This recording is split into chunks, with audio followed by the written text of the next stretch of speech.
I love sports, and I love history. It was the faculty and coaches at Episcopal who inspired these passions in me. It is the history of sports that is so ingrained in Episcopal's athletic tradition, and weekends like Haverford Agnes Irwin Day that embody all that sports were intended to be in our country. The history of sports in our country is rooted in prep schools like Episcopal that made it their mission to educate young men and then women to not just excel in the arts and classroom, but on the playing field as well. Pierre de Coubertin, the founder of the modern Olympic Games, which had its birth in 1896, looked to English and American prep schools and universities to find a model of the true athlete. He found great value in the students at Eton in England and Princeton University in America, who embodied exceptional intelligence and athleticism. It was really in Victorian England that these ideas were created, and sports became linked to a moral code defined by the middle class. It was thought that participants of sports developed character and morality by competing, and that sports led to a healthier, more ethical society. In this way, the Victorians believed that sports developed better citizens and a nation as a whole. I had the privilege of attending Episcopal from kindergarten through sixth form and enjoyed every moment. Growing up, I loved competition and was often racing my classmates on the playground. There were no female role models on television to watch besides tennis stars and Olympic athletes who only competed every 4 years. Therefore, when I was in lower and middle school, the varsity female athletes at EA were my role models. I vividly remember sitting on the sideline of the field on City Line Avenue, watching the field hockey and lacrosse games and thinking that someday I too would wear the blue and white striped jersey and blue and white striped socks. Of course, now the athletes look far sharper in their Nike dry fit uniforms, but in the 90s, the stripes were cool. It was not just the girls in the game who I admired, but the girls on the sideline as well, who were anxiously watching the game and cheering on their teammates. Those varsity athletes were professional athletes to me, and I would go home, pull out my hockey or lacrosse stick, and try to simulate moves I had seen in the game that day. The culmination of watching the Episcopal students compete at the highest level and supported by the largest crowd was always on Haverford Day. I would stand on the sidelines with a painted EA on my cheek, cheering on the boys alongside alumni, teachers, and other friends. I didn't know the name of one player on either team, nor did I understand any of the rules. But I do remember the athletes putting everything on the line and playing as hard as they could. I recall the heart with which the athletes played and how loud the crowd would cheer. What is so exciting for me now is that the male and female athletes are able to participate in this exciting weekend. Both young male and female students here now have the opportunity to watch their role models on both sides compete. As an alumna, I am looking forward to watching my first Agnes Irwin Day. When I graduated, Agnes Irwin Day was some years in the making. Now, I have the honor of coaching on this great day and hope to help the team contribute to an EA victory. This weekend is not just about the athletes. It is about the community as a whole celebrating all that we do well.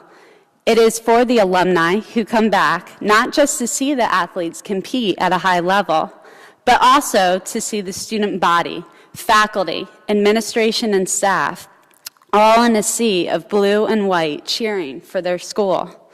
It is for the family of alumni, like my own, to allow my husband and son to see what it is I rave about all the time. It is for your parents and friends who have supported the athletes and enjoy the camaraderie that exists when you are cheering together. It is for you, the athlete, who have put in a season of hard work, sweat, and maybe some tears and had the opportunity to play for the team you love and wear your uniform with pride. There are many great lessons one can learn as an athlete. As an athlete here, there are many fond memories I have, but my most difficult moment was made better by the sportsmanship my teammates showed me at my lowest point. During my senior year here, our field hockey team won the Interact Championship, and it looked like our lacrosse team was going to as well. Our last game just happened to be against Germantown Academy, who we needed to beat in order to win the title. In order to win, we could not tie. In 1999, there was no overtime in Interact games. In the last 5 minutes, we went up by a goal, and all we had to do was stall on attack. As we passed around, GA could not contain us. Suddenly, I had possession of the ball. Since I was one of our faster players, I was supposed to run the ball and avoid being checked. I fully admit, I panicked.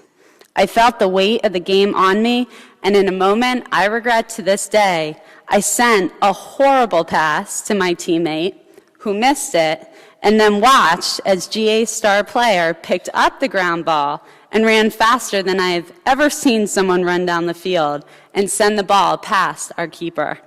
We tied, and therefore we lost the title. I was devastated. As a coach now, I have a much greater appreciation for the fact that my coach at the time did not berate me right then and there. Instead, she knew there were no games left to play, and that nothing she could say could be harsher criticism than what I was saying to myself in my own head. I felt terrible because after all our hard work that season, I had let my team down. It was my teammates, though, who truly prevailed in that moment. Not one teammate had a harsh word to say to me. Rather, they focused on the amazing season we had and talked about how wonderful it was to have played for EA. That's the amazing thing about sports. In your darkest moments and under the most difficult circumstances, sometimes the kindness of a teammate goes a long, long way. It was my family, too, who pulled through for me and gave me a tangible memory of my great experiences. When I got home that night, I had not yet changed out of my uniform. Still upset, my mom came to me and said she had one request. Could I please take a picture with her in my EA uniform one last time? The walls of our house are covered in pictures of my brothers and me competing in our blue and white, and she wanted one last picture of just the two of us post-game. I resisted, but in typical mom fashion, she firmly insisted we take it. It is one of my favorite pictures of us because it captured the last day I wore the EA uniform and reminds me that even when I make mistakes, those who matter most are always there to support me and smile by my side. Though you can see I am still not quite over this ill-fated past, I will forever remember the kindness of my teammates and family that day who did not let that tie ruin the amazing experience we had shared playing for Episcopal. Unfortunately, not all athletes are given the opportunity to play for a school like Episcopal and live by our important values of kindness and sportsmanship. One of my teammates in college was an incredible field hockey player whose strength and understanding of the game was exceptional. However, her athleticism and talents were often cheapened by hard fouls and a loud mouth that often ended up in her upsetting someone on the other team. In our sophomore year, we played a heated game against Ohio State, who, at the time, was ranked in the top 10. My teammate was her usual self, throwing elbows and talking back to the other team.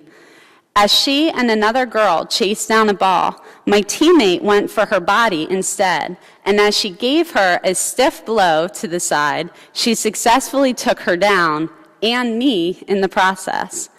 Dazed, I found myself flat on top of the Ohio State player, who, in sheer frustration and thinking I was the culprit, took her arm, still holding the field hockey stick, and clubbed me straight in the face. Needless to say, I ended up in the ER with 10 stitches over my left eye, a concussion that kept me out of our next game, and lots of anger. Injuries will happen in heated games, but my frustration was that my injury could have been avoided had my teammate played with grace and sportsmanship. However, in the aftermath of the injury, I experienced, once again, why I love sports so much. As I sat on the sidelines of the next match, the Ohio State girl approached me. I was not easy to miss with the giant black eye I was sporting. She apologized with tears in her eyes, saying that she had not intended to hit me at all, but was just struggling to get up, and I happened to be in the way. I know, I didn't believe it really either. I surprised her by apologizing for my teammate who pushed her down in the first place. It was my teammate's action that brought me anger, not my opponent's retaliation. As an Episcopal Academy student, I found great value and pride in my athletic career here. I enjoyed competing for the love of the game and was fortunate to play with some amazing girls, many of whom went on to play in college. I have always carried my pride in Episcopal from the day I left campus and ventured to California, but I didn't realize how well ingrained the school was in my system until my first game playing for Stanford. I was on the sideline freshman year, and the team was playing against Iowa, which was a powerhouse at the time. After having been a starter for EA, being on the sideline was a new experience for me. But I remember my teammates who had always supported me and the lessons learned at EA, and so I began cheering as loud as I could. The game was intense, with both sides playing with a lot of heart. As the intensity increased, I decided to cheer out at a moment when the sideline was relatively silent. "Let's go, Episcopal!" I screamed at the top of my lungs. My teammates and coach all stared at me like I was crazy, and I stood there dumbfounded because it had just come out. While some of my teammates thought that maybe I was just really religious, my coach motioned to me at that moment to put me in.